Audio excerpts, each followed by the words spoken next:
people say that they know what's going on, then turn around and act like nothing's wrong. And I don't get it, cause it could be me and you. We're just separated by the ignorance of what to do. We're trying so hard to try and numb ourselves, but who knew that we'd be ones who needed help?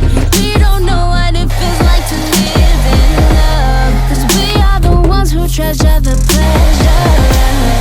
Try to get out of our comfort zone, but not too much.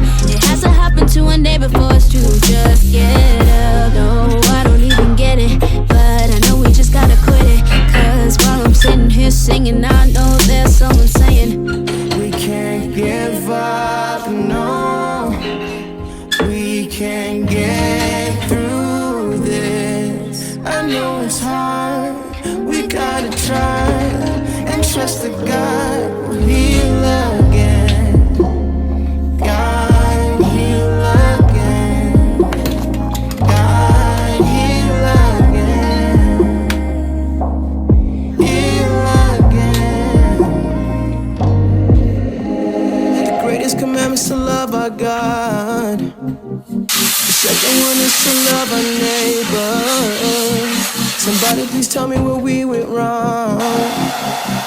We gotta get back to the heart of a savior. Feeling like we lost our direction, feeling like we living but lost our perspective. How we gonna claim that we living for the heart of God when in reality we disconnected? No reflection, his intention, love this first, can't forget it, so we can't be selective. One falls down, we all affected, cause we all connected, yeah. We can't give up, no. We can't get through this. I know it's hard, we gotta try and trust that God